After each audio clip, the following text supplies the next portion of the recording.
Hello friend, बहुत बहुत स्वागत है आपका हमारे यूट्यूब चैनल पर। मैं विक्रम सिंह आपका बहुत बहुत स्वागत करता हूं। जैसा कि हर बार वीडियो में आपके लिए कोई ना कोई बेस्ट टॉपिक होता है, इस बार आपके लिए जो टॉपिक लेकर आया हूं वो बहुत ही बेस्ट है आपके लिए। इस वीडियो में जो टॉपिक रहेगा वो ये रहेगा कि जो हमारी पावर आईसी होती है, जो एसएमपीएस में लगने वाली पावर आईसी होती है, एसटीआर आईसी होती है, जिन्हें हम स्विचिंग आईसी बोलते हैं, स्विचर आईसी बोलते हैं, इसके अलावा हम उसे एसएमपीएस आईसी बोलते हैं या हम उन्हें ऑसिलेटर आईसी बोलते हैं। अलग अलग नाम से हम उसको जानते हैं। इस आईसी के ब्लास्ट हो जाने पर जब इसका नंबर हमें आइडेंटिफाई नहीं हो पाता है तब हमें बड़ी दिक्कत आती है।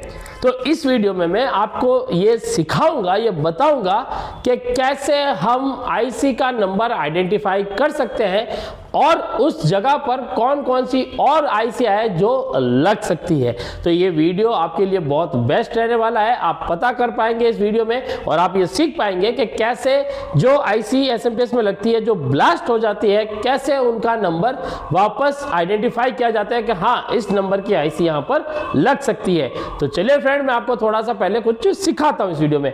और इससे पहले अगर आपने अभी तक हमारा चैनल सब्सक्राइब नहीं किया है तो चैनल सब्सक्राइब कीजिए, वीडियो को लाइक कीजिए, कमेंट कीजिए और शेयर करना ना भूलें ताकि आपके जो फ्रेंड है उनको भी इस वीडियो से महत्वपूर्ण जानकारी मिल सके।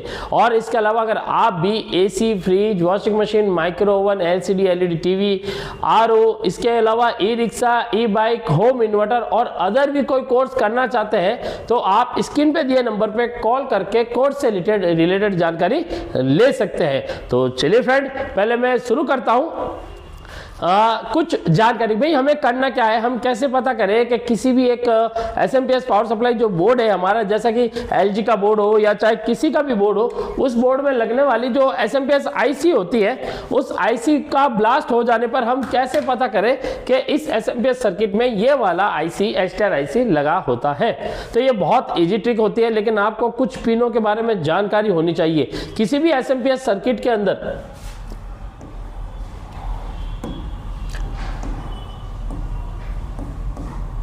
एसएमपीएस में आपको क्या करना है कि कुछ जो सर्किट होता है उसमें देखो आपको थोड़ी जानकारी होनी चाहिए। आपको खास करके 4 पिनों के बारे में जानकारी, 4 से 5 पिनों के बारे में जानकारी होनी चाहिए। कैसे पता करते हैं, ध्यान दीजिए। अगर मैं आपको एक नंबर देता हूँ इजीली, ये नंबर अगर आप इसका डाटा शीट निकालते हैं इस आईसी का, तो आपको उस पिनों के बारे में पता चलेगा कि उसके अंदर सोर्स पिन है, ड्रेन पिन है, फीडबैक पिन है और इसके अलावा आपको उसमें बाईपास पिन है। ठीक है, फीडबैक हमारी अंडर वोल्टेज है। तो ये जो पिनें होती है, इन पिनों का जब आईसी ब्लास्ट हो गई, नंबर पता नहीं तो हम कैसे पता करें कौन सी ड्रेन पिन है, कौन सी सोर्स पिन है, किसे मैं फीडबैक पिन बोलूंगा, कौन सी मेरी बाईपास पिन हो जाएगी, कौन सी वीसीसी पिन होगी, वीसीसी या वीडीडी पिन कौन सी होगी या ड्राइव पिन कौन सी होगी, ये कैसे पता करते हैं। तो मैं आपको कुछ पिनों के नाम बताता हूं। तो इजी मेथड है, बाकी तो हम ट्रेनिंग में यहाँ बच्चों को, जो स्टूडेंट हमारे पास आते हैं, उनको प्रॉपर तरीके से सिखाते हैं कि कैसे आईसी का नंबर निकाला जाता है। आपको भी इस वीडियो में प्रॉपर तरीका बताऊंगा कि कैसे इसको हम पिनों के बारे में पता करते हैं। तो हमें कुछ पिनों के बारे में हमें पता करना होगा, तो मैं आपको कुछ तरीका बताता हूँ यहाँ पर। अगर आप एसएमपीएस सर्किट के बारे में जानकारी रखते हैं, क्योंकि आप अगर मान लीजिए रिपेयरिंग करेंगे, आईसी का नंबर पता करेंगे, तो थोड़ी जानकारी आपको रखनी होगी। जो हमारा मेन फिल्टर कैपेसिटर होता है, इस मेन फिल्टर कैपेसिटर से हमारी जो सप्लाई है वो सीधी हमारी प्राइमरी कॉइल के अंदर आती है। ठीक है, प्राइमरी कॉइल की जो पिन होती है, दूसरी पिन, एक तो हमारा टर्मिनल 1 हो गया और एक टर्मिनल 2 हो गया, ये टर्मिनल 2 हो गया। तो ये टर्मिनल 2 जो होता है, इससे जो वायर हमारी निकलती है, ये वायर जाती है हमारे सीधी आईसी की ड्रेन पिन पर। अब आईसी तो मान लीजिए ब्लास्ट हो गई, तो आपने तो आईसी निकाल दी, तो आईसी की कुछ पिनें बनी होगी, ऐसे पिन आउट बने होंगे। ठीक है,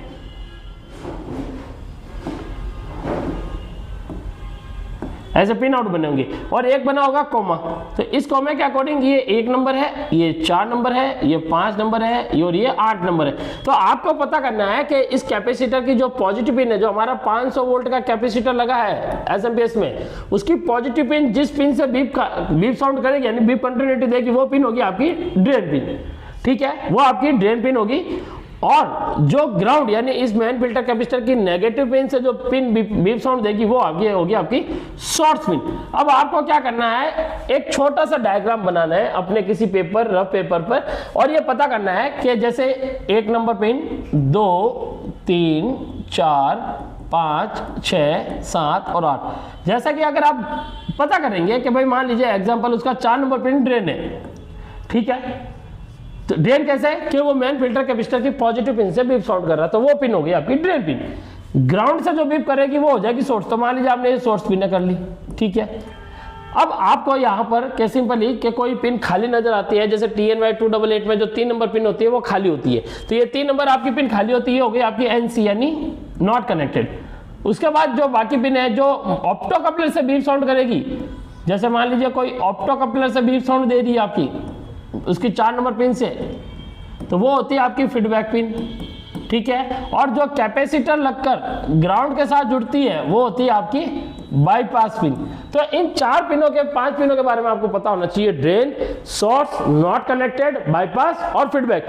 4 से 5 पिने, अगर 4 भी नहीं है 3 पिने भी अगर आपको पता है तब भी आप आईसी का नंबर निकाल सकते हैं। तो आईसी का नंबर कैसे निकाल सकते हैं, मैं पहले आपको एक सर्किट में पहले बताता हूं कि कैसे कौन सा पिन बीप साउंड कैसे कहां से करेगा, जिससे हमें पता चले कि ये हमारी ड्रेन है, ये सोर्स है। ये पहले आपको ड्रॉ के थ्रू, फिर मैं आपको एक साइट पर बताऊंगा, उस साइट पर जाना है आपको और वहां पर ये पिनों के नंबर डालने हैं, आपको आईसी का नंबर मिल जाएगा। तो कैसे करना है मैं आपको किसी तरीका बताता हूं, चलिए नियर से आपको दिखाता हूं। तो फ्रेंड हमें यहाँ पर क्या करना है, सिंपली सबसे पहले तो हमें इस मेन फिल्टर कैपेसिटर के पॉजिटिव से, ये जैसे आईसी दे रखी है, मान लीजिए आईसी अगर ना हो, मैं यहाँ से इसको हटा दूँ, इसको रिमूव कर देता हूँ, ठीक है। ये ऑन बोर्ड की आईसी है, अगर मैं चाहूँ इसे रिमूव कर देता हूँ, मान लीजिए मैंने इसको क्या कर दिया, रिमूव कर दिया, तो इस कैपेसिटी हटा दिया, तो लेकिन पिनों के जो नीचे ट्रैक है वो तो बचेंगे ना।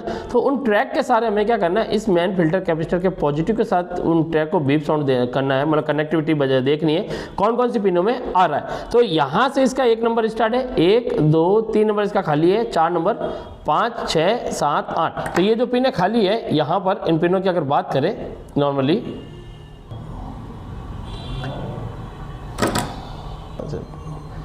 तो यहाँ पर इस कैपेसिटर के पॉजिटिव पिन से, ये पॉजिटिव पिन है, ठीक है। और मैंने इसकी पॉजिटिव पिन पे एक प्रॉब रख दी है। अगर मैं इसके पिन पर एक प्रॉब रखकर बाकी इस आईसी की पिनों को चेक करूँगा यहाँ पर, तो यहाँ पर ये देखिए कितनी पिनें बीप साउंड दे रही है। जैसे ये बीप साउंड दे रही है, ये आप सुन सकते हैं, ये मीटर है। जैसे देखिए यहाँ पर ये पिन बीप साउंड दे रही है, ये 4 नंबर पिन बीप साउंड दे रही है, 1 और 2 नहीं दे रही, इधर 5 से लेकर 7 8 नहीं दे रही है, ठीक है। तो इसकी 4 नंबर पिन क्या होगी, मेरी ड्रेन। तो मैं यहाँ पर जैसे ये लिख देता हूँ कि भाई 4 नंबर पिन जो है मेरी वो ड्रेन है, ठीक है। अब मैं क्या करूँगा, इसकी ग्राउंड पिन के साथ पिने बीप साउंड करूँगा, कितनी पिने बीप साउंड दे रही है, 5 6 7 8, ठीक है। तो मैं यहाँ पर क्या करूँगा, 5 6 7 8, ये सारी मेरी क्या हो गई, शॉर्ट्स। इन पिनों को हम ग्राउंड भी बोलते हैं, शॉर्ट्स पिन को, ठीक है। शॉर्ट्स पिन को हम ग्राउंड पिन भी बोलते हैं, ये ध्यान रखिएगा, ठीक है। इसके बाद जो ऑप्टो कपलर है इसकी फीडबैक के लिए, उसकी पिन से अगर मैं बीप साउंड करूंगा 4 नंबर पिन से, ये 1 नंबर पिन ऑप्टो कपलर की 4 नंबर पिन से जो बीप कर रही है, यानी आईसी की 1 नंबर पिन ऑप्टो कपलर की 4 नंबर पिन से बीप कर रहा है, ये इसका हो गया फीडबैक, ठीक है। 3 नंबर पिन हमारी ऑलरेडी एनसी है, ठीक है, ये हो गई। और 2 नंबर हमारी फिर बच गई इसकी बीपी, ठीक है। ये बीपी, ये बाईपास वाली होती है। यहाँ पर ये कैपेसिटर लगा हुआ है जो कि यहाँ पे जुड़ा हुआ है ग्राउंड पिन से, ये कैपेसिटर लगा हुआ है, ठीक है, ये हमारा ये लगा हुआ है। तो ये हो गई हमारी बाईपास। अब देखो हमारे पास इतनी पिनें इसकी हो चुकी है। अब मैं यहाँ पर इसको पता करूँगा, तो कैसे करूँगा, चलिए मैं आपको इसकी वेबसाइट पे लेकर चलता हूँ और वहाँ पे इसको बताता हूँ आपको कैसे क्या आपको करना है। तो फ्रेंड जैसे मैंने आपको बताया था कि हमें साइट पे जाना है, स्क्रीन में आपको ये जो साइट नज़र आ रही है, मैंने ये मोबाइल के अंदर ओपन कर रखी है।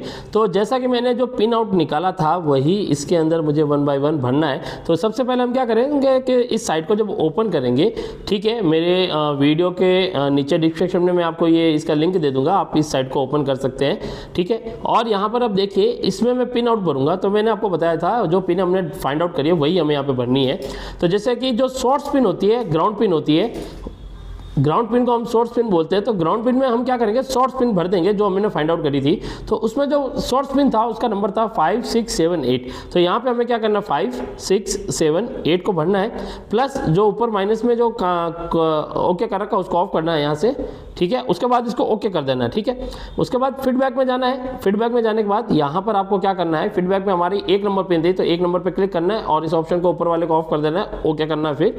फिर यहाँ पर ड्रेन पिन पे हमें जो पिन बननी है वो है 4 नंबर। यहाँ पे हमें क्या करना है, 4 नंबर पिन को डाल देना है। ये 4 नंबर पिन हमने यहाँ पर डाल दी है और इसका ऊपर वाला ऑप्शन हमने ऑफ कर दिया है और यहाँ पे कर दिया ओके, ठीक है। और यहाँ पे मैं आपको दिखाता हूँ, ये रोटेशन में भी आपको ये नज़र आ जाएगा, ठीक है। ये अभी मैं आपको इसको वापस इसको रोटेशन कर दिया मैंने। अभी यहाँ पर आप देखिए जो एनसी पिन है, एनसी पिन में हमें क्या करना है, यहाँ पर 3 नंबर पिन एनसी है, 3 नंबर पे एनसी करके ओके कर देना है और लास्ट की जो डीआरबी पिन है इसे खाली छोड़ देना क्योंकि है नहीं इसमें। फिर हम इसको कर देना है शॉर्ट। शॉर्ट करने के बाद यहाँ पर आप देखिए आईसीओ की लिस्टें आ गई है, ठीक है। इसमें जो आईसी है TNY 274 से लेकर 288 और इसके बाद की जो सीरीज हम यूज़ कर सकते हैं TNY 375 से लेकर 380 से लेकर इसके बाद वाली सीरीज हम यूज़ कर सकते हैं। तो यहाँ पर अलग अलग नंबरों की जो आईसीओ का नंबर आ रखा है, ये आईसी हम यहाँ पर यूज़ कर सकते हैं। तो यहाँ से हम कोई भी आईसी इसमें से यूज़ कर सकते हैं, लेकिन आप क्या कीजिएगा, जब भी आईसी यूज़ करें इनमें से तो ज़्यादा नंबर की हो ज़्यादा बेस्ट है, क्योंकि ज़्यादा नंबर की होगी वो ज़्यादा वॉट की होगी, ज़्यादा पावरफुल होगी तो अच्छे से वर्क करेगी, ठीक है। तो सर्किट आपका क्या होगा, फ्लक्चुएशन की दिक्कत नहीं आएगी, सप्लाई लो वोल्टेज की दिक्कत नहीं आएगी, प्रॉपर वहाँ पे काम करेगी। तो ज़्यादा नंबर की, अगर जैसे यहाँ पे 274 से स्टार्ट है, 288 है, तो मैं 288 तक का अगर नंबर यहाँ यूज़ करता हूँ तो मेरे लिए बेस्ट रहता है, ठीक है। तो ये इस साइट के थ्रू हम क्या है कि इस आईसी का नंबर निकाल सकते हैं। तो ये कि ये ईजी तरीका था, ठीक है। इसका आप मैं आपको डिस्क्रिप्शन में इसका लिंक डाल दूंगा, आप वहाँ से इस साइट पे जाके एक बार ट्राई कर सकते हैं। लेकिन आपको पिन आउट निकालने का जो तरीका मैंने बताया वो आपको निकालना पड़ेगा और आईसीओ के नंबर आप इसे ईजिली निकाल सकते हैं। तो फ्रेंड जैसा आपने देखा था नंबर निकालने का तरीका, चलिए मैं अब आपको है ना इसी आईसी का नंबर मैच कराता हूँ जो साइट से हमने निकाला था। यहाँ पे आप देखिए इसका नंबर मैच कराइए, मैं आपको दिखाता हूँ। यहाँ पे जो इसका नंबर है ये देखिए, यहाँ पे इसका जो नंबर शो हो रहा है वो है TNY 279। तो वहाँ पे 274 से स्टार्ट था जो कि 280 या उसके बाद 288 तक हम उसको ले सकते हैं। तो ये यहाँ पर आप देख सकते हैं सेम नंबर यहाँ पर निकल चुका है। तो ये एक तरीका है, किसी भी PCB का SMPS पावर सप्लाई अगर मान लीजिए ब्लास्ट कर जाता है तो आप ईजी तरीके से उस साइट के थ्रू आप अपना SMPS का जो आईसी ब्लास्ट किया है उसका नंबर निकाल सकते हैं। तो ये वीडियो आपको कैसा लगा, और आपको अगर ये वीडियो पसंद आया तो लाइक कीजिए, शेयर कीजिए, कमेंट करके बताइए। और अगर आप भी AC, फ्रिज, वॉशिंग मशीन इन सभी PCB का कोर्स सीखना चाहते हैं तो स्क्रीन पे दिए नंबर पे कॉल करें और कोर्स से रिलेटेड जानकारी लें। और इस वीडियो में इतना ही, मिलूंगा आपसे नेक्स्ट वीडियो में। अभी के लिए धन्यवाद।